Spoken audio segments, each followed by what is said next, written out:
is the fret, mill, recrown, and polish. The polish is actually optional. And once I get these strings off, I will, let's see, could you hand me the little pliers out of that third drawer? Oh, I hate that. They're the crook nose ones that look like dental tools with the yellow handle.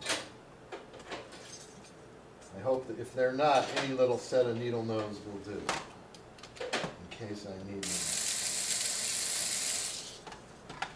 I didn't see crook nose ones, but all right, these are fine.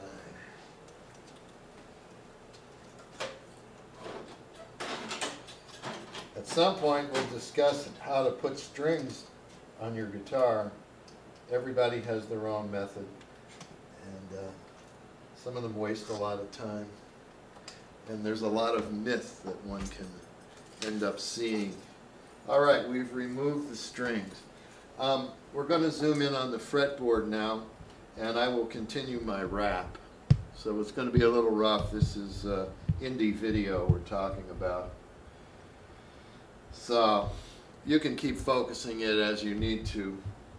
I'm going to keep up with my rap. The heart of what we're going to do, I also need a Phillips head screwdriver from that red drawer, consists of making the tops of all of these frets level relative to each other. Let me have another one, the small orange handled one.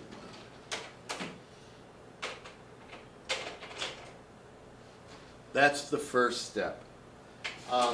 There's all kinds of things to do with setup.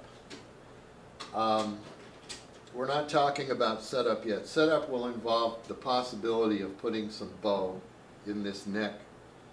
There's a lot of myth associated with guitars.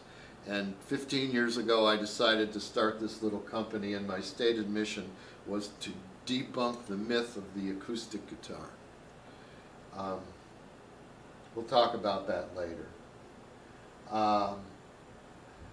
In general, one high fret, one fret that's 5 or 10 thousandths of an inch too high, let's say this one, 5 thousandths of an inch too high, is going to require that we raise this bridge up so that the fret in back of it, when you fret a string, the string doesn't buzz. Now what we've done there then is one fret is causing us to raise the action on the entire guitar. The higher the action, the more the string is going to distort when you press down, and the harder the guitar is going to be able to be played. And the third thing is that high action, when your finger has a certain size to it, and the further off these strings are from the fretboard, the more your finger has to find its space between the two adjoining strings. The closer the string is to the fretboard, the easier it is to press down without hitting the string next to it and causing buzz. So one high fret, you're in deep stuff. Let's say we got a low fret, one fret that's a little low, like back here. Well, just one low fret is going to make us, again, raise the string height so that when you fret this, the string on this fret, it doesn't buzz on the next fret, which is relatively higher.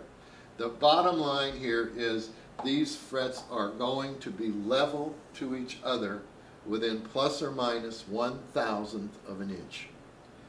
There are people who charge for setups. There are people who repair guitars. And if they can't show you their certified straight edge and the feeler gauge that they use, they're posers. They're charlatans. If you can't do this, you're not repairing a guitar.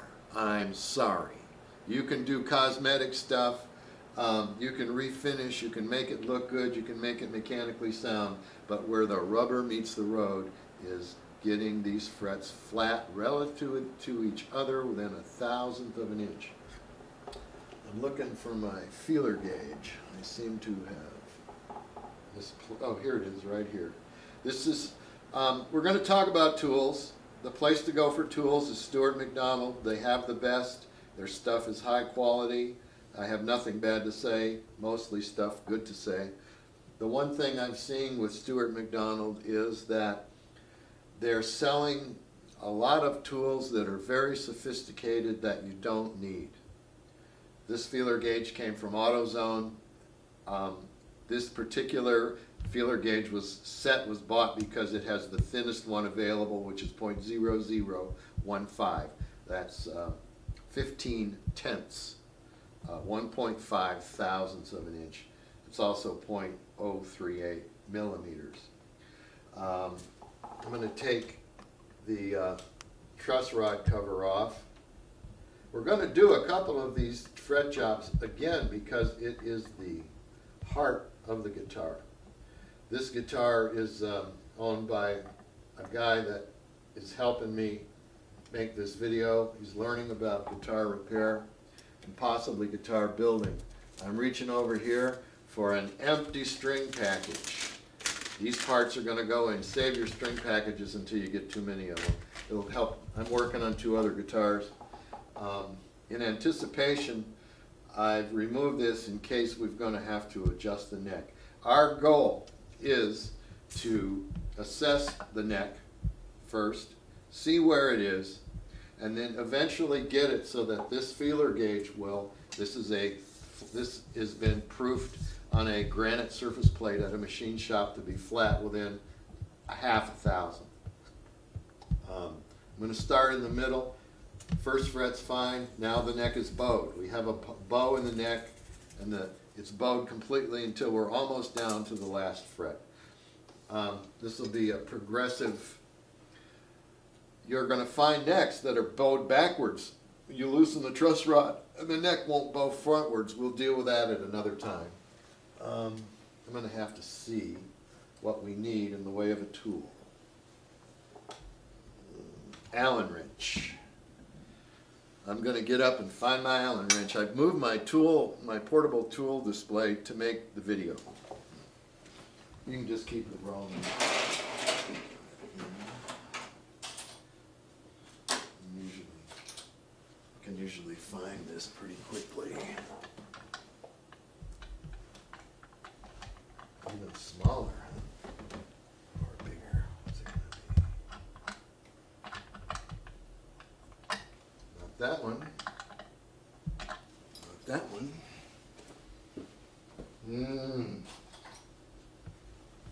One more. This is your last chance, buddy.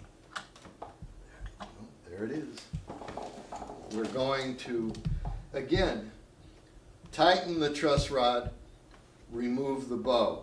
When you tighten something, you're turning it clockwise. I'm going to turn this clockwise a little bit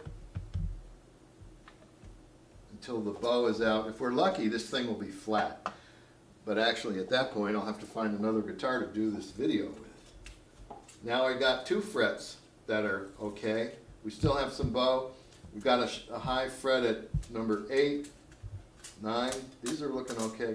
We're going to do a compromise and come on now.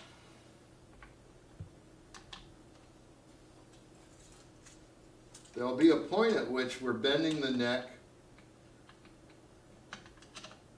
Come on. And we'll get some frets. Jesus.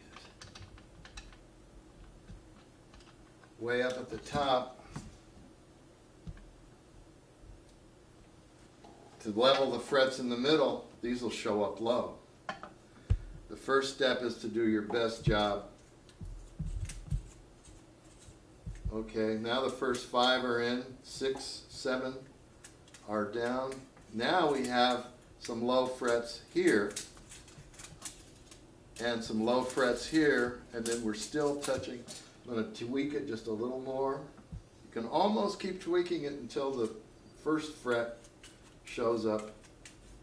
See, I'm also supporting the neck approximately in the middle, taking the strain off so that the weight of the guitar.